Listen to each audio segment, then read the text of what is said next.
Why is it so many of the best players in the world are choosing to what only can be described as a beginner's golf club? And the best bit is you won't lose that much money if you decide to buy one. It's almost impossible to miss with this thing.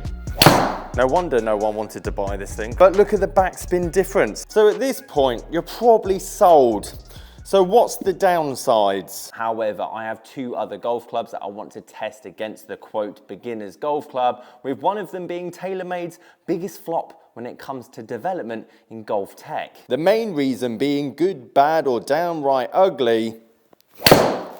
Well, there's a golf club out there for everyone. But before we get into that test and I show you the pretty eye-opening data that will potentially help you find more fairways and hit more greens, let's talk about why so many tour pros are choosing to put a 7-wood in their bag and how actually this club potentially isn't for beginners whatsoever. Dustin Johnson, Adam Scott, Cameron Smith, the list could go on, all have a very similar setup when it comes to the 7 fairway wood. Lots of loft and a pretty stiff shaft in the end of it.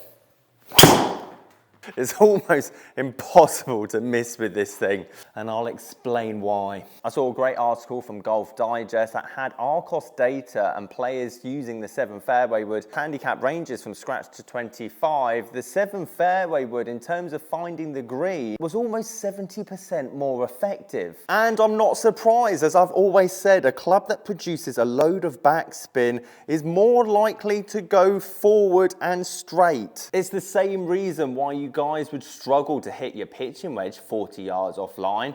But with this bad boy, I mean, we could do it in our sleep. However, even though some tour pros have the 7-wood as a regular staple in their bag, quite a lot of players almost choose to put the 7-wood in depending on the course they're playing. Cameron Smith said in the Golf Digest article, he swaps out between the U500 from Titleist to the 7 fairway wood depending on what course he's playing, and if he's got long par 5s that he needs to approach into, then the 7-wood would be the club that goes in the bag. Which is why I've got this very affordable hybrid from TaylorMade that no one wants in their golf bag.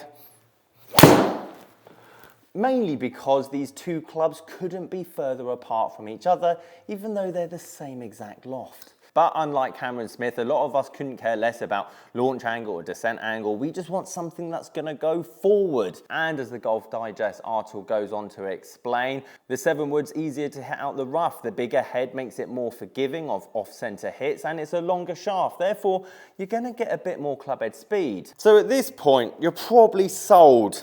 So what's the downsides? I'm gonna have to get me one of these. And the downsides completely depend on the type of golfer that's gonna buy it.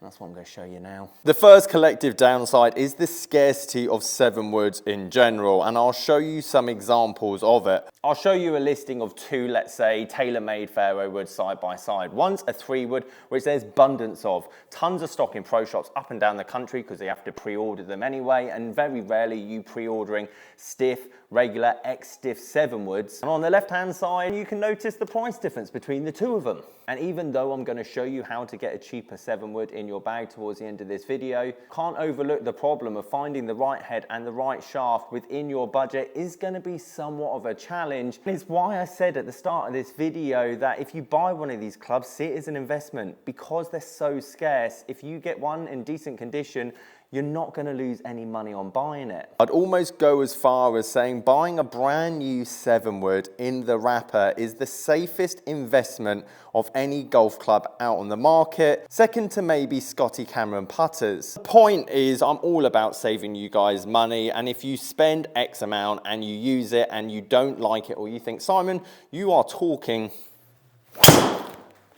out your arse. It does mean that if you don't like it and you want to get rid of it, brand new or second hand, yes, they're more expensive, but you're going to sell it for more expensive. So it's arguably the most forgiving golf club in the game. Easy to hit out of the rough because it spins so much, forgiving because it's got a big head, longer shaft so you're going to get more clubhead speed, so why on earth would I ever recommend this to someone opposed to this? And not to mention at the end, this. not the G430, but it was the only other 5-wood that I had in ping, SFT, so it should be a pretty close comparison. So up first, the most unpopular club from TaylorMade, the TaylorMade Gapper, and I'll show you some prices for what this goes for, 60, 70 pounds, and the one thing it won't lose to the 7-wood is distance. Even though it's shorter length in shaft, and also exactly the same loft, 22 degrees.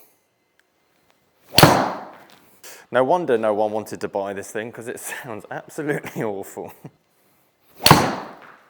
257 yards with a nice little hybrid.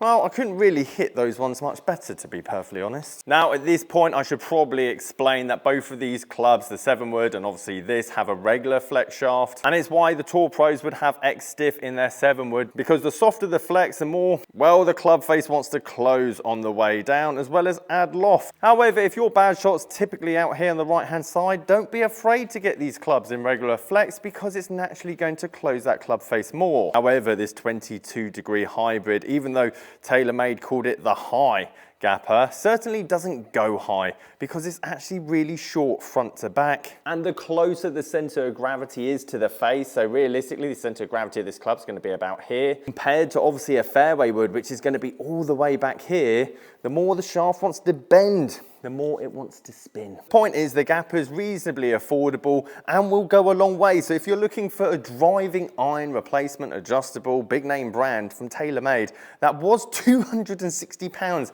at one point in time, then this club is definitely for you. However, you're going to struggle to stop it on the green, and let me tell you, you need very decent club face control. However, if the only thing you care about is going forward,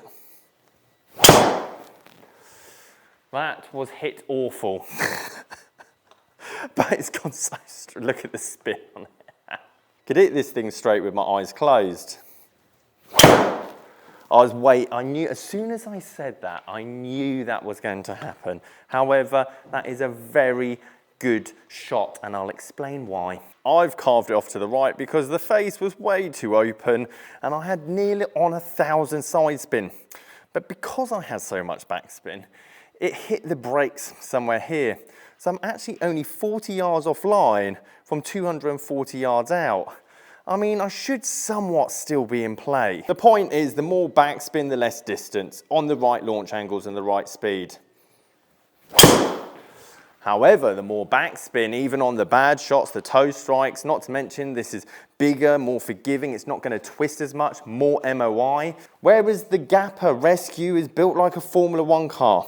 You've got to know how to drive that thing, otherwise it's completely useless.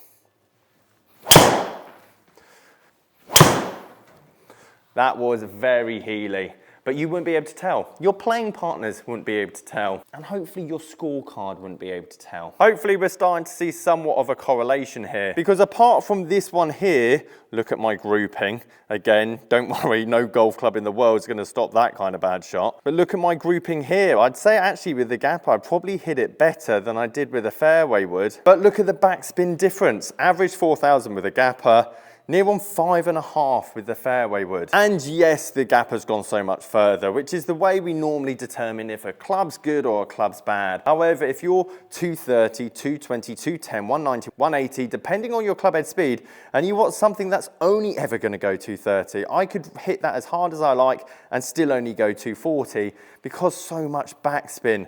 Whereas if I catch one of those out the rough, all of a sudden it drops to 2.5, downwind, we could get 270, 280 straight out the back. It's why so many pros choose to have a 7-wood. They need a club, especially for the courses they play, where they're often hitting 230, 240, and downwind, out the rough, into wind, they need to know that it's going to go a certain yardage, not to mention it's going to be quite forgiving doing so. Right, 7-wood up first, and we're going to put the same shaft in both heads to make it fair. 80 miles an hour, because if someone swings at 70 miles an hour, with their 7-iron, 80 miles an hour probably be about right with obviously the fairway wood.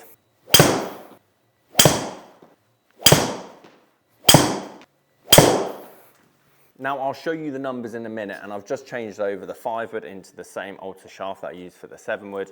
However, a few tips: if you do want a cheap 7 wood, go for Cobra, Mizuno, Strixon, the ones that aren't known for fairway woods. They're very good. Even found this Aerojet up here on the right hand side for like £120. I mean, it only came out last year.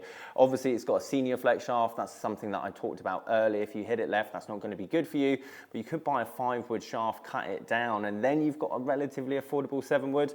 The other top tip, just put 7 wood into your save searches in eBay. Be patient, wait for a decent one to come up, bid on it. As I say, you spend £100, £150, £200 on a 7 wood, it's going to be worth that in a year. Hopefully I'm going to show you now, especially when we add the inconsistencies to our golf game, there's not going to be much difference between these two. Let me tell you, the 5 wood's going to be a lot cheaper to get second hand.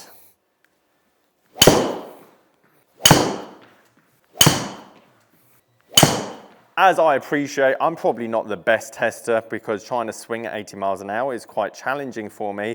But the 7 wood and 5 wood, can you tell any difference? And I'm not telling you guys that swing slower, don't get a 7 wood. All I'm saying is don't get a 5 wood, 7 wood, 3 wood. Choose one of them, preferably not the 3 wood. But as I show you here, yes, the 5 wood spins a bit less. Yes, it's going to launch a tiny bit lower, which is ironic from all of this, as we're told a 7 wood is a beginner golf club. And it is. A lot of you will love your 7 wood, but the faster you go, actually the more advantageous it can be for having a tighter dispersion.